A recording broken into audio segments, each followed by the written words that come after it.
Hello, welcome back to Wednesday Live Noding. In this live noding, I will take inspiration from this artwork by Kenneth Jinks.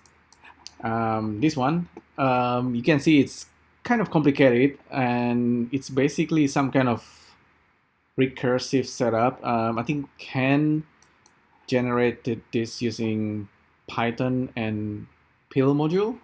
So it's like a drawing circle inside of circle. So it's really complex, and it's kind of remind me of some kind of aboriginal art or maybe batiks kind of texture. But anyhow, I'll try to start from the very basic one. Just circle around a circle. So let's get into it. I will be using Spreadchalk add-on, and yeah, I'm gonna be try to recreate that using nodes. It's not really like 100% recursive. It's just gonna be similar to that. But let's see.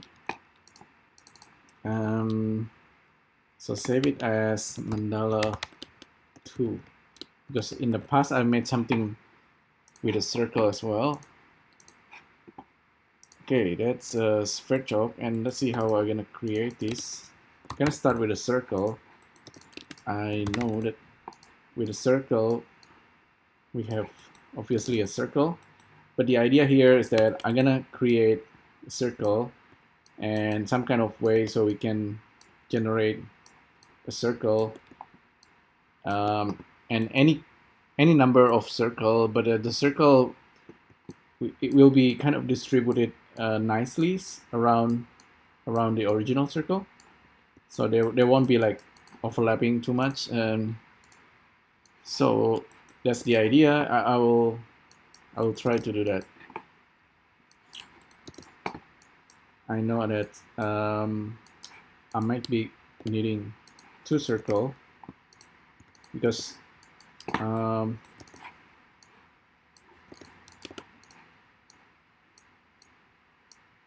if we do this, you can see there's a triangle, right?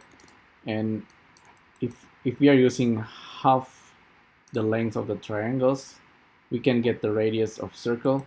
So as long as the edges length is exactly the same, we can easily generate circle around this larger circle. All right, so that's the idea.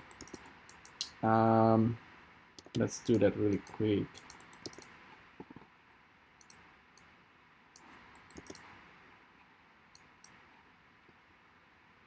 So this guy will just generate vertices for this smaller circle. And currently it's a triangle. This is like Zelda, but we want it to be a circle. So make it like that. And the radius needs to be the length of the one of the edges. So for that, we probably need to get the length of the edges. Okay, so we're gonna use list first and last,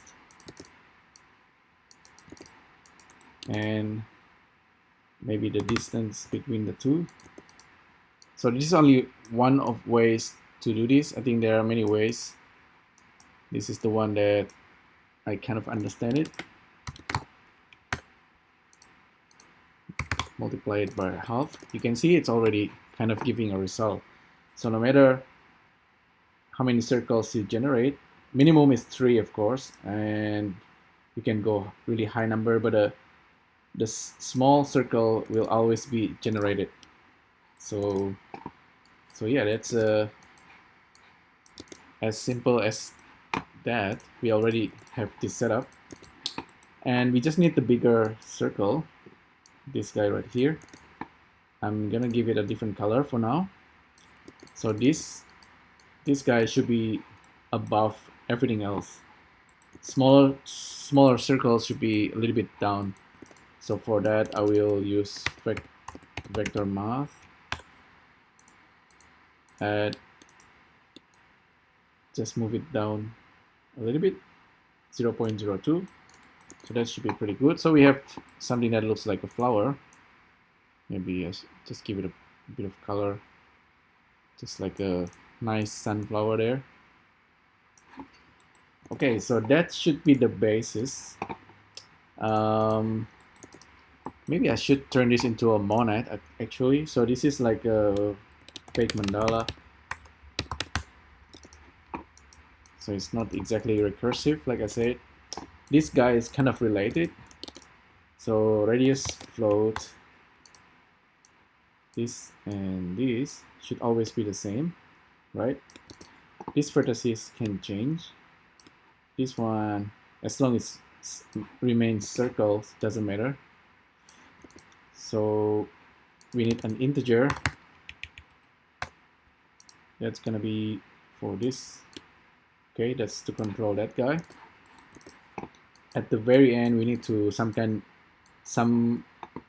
merge these two together. So we cannot leave this like this. We need to keep it tidy. So apply a matrix.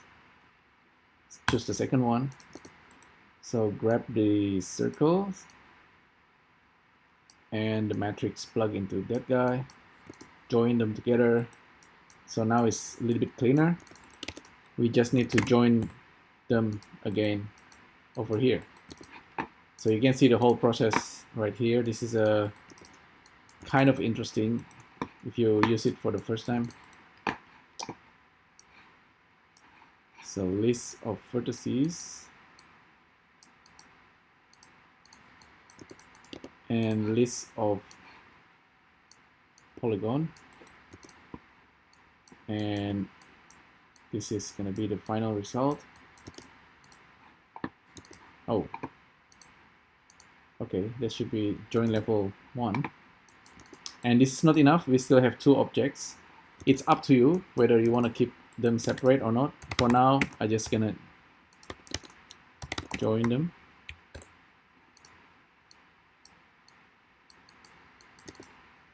Okay, if I bake it, now we have a single object, right?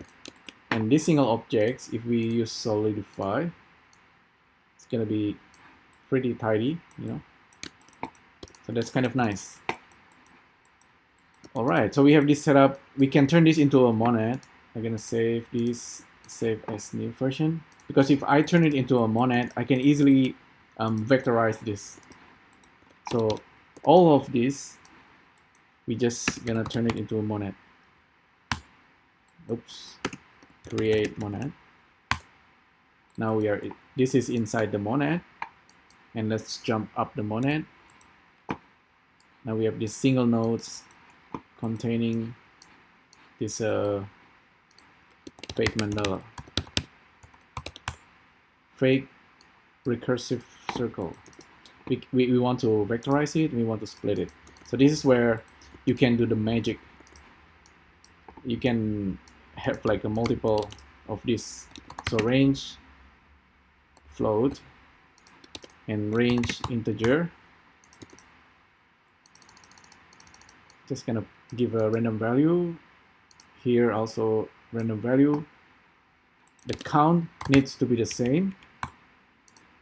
Let's make it 10 for now. Plug this into the radius and the vertices, and you can see the magic is already kind of happening, but we need to see it in the with the matrices here.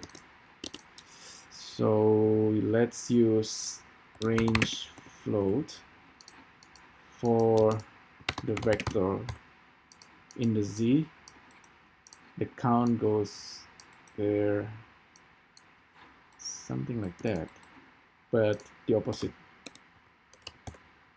All right, so we almost have our mandala. I believe it's already happening. Okay, this one needs to be count as well. All right, now a little bit better. And this is the radius, right? So we can control the radius, smallest and largest radius. Okay, so we have our thingy happening.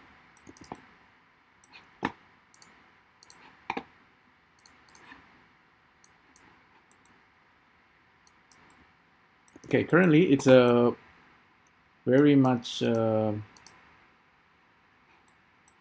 kind of to arrange, but let me check.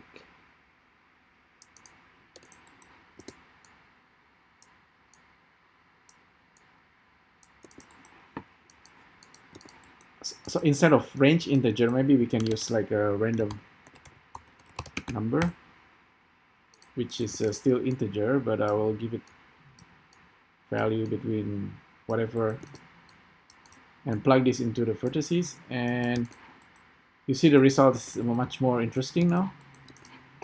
So this is the idea, and as I increase the number, it gets more and more complex, but it looks quite beautiful.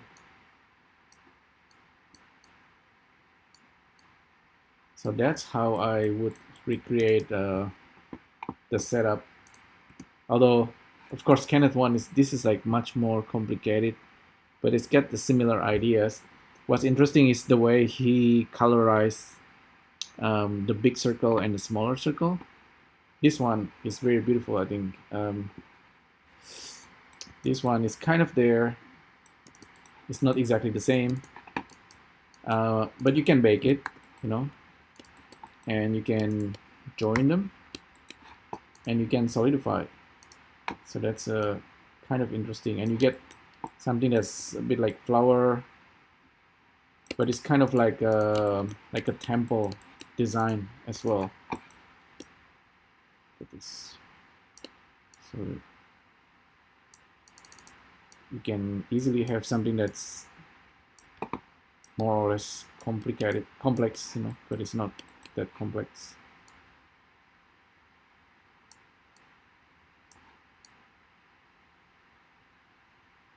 So yeah, I have another setup that I'll show you like a snippet. So this one, similar setup, but I'm using EV. If I'm using EV, I get like a nice glow, and because I'm using color here, that's why I get this result. But if I turn on the bloom, oh, I don't think I have bloom here, but Blender 2.8 have bloom, and this is gonna be looking much more interesting.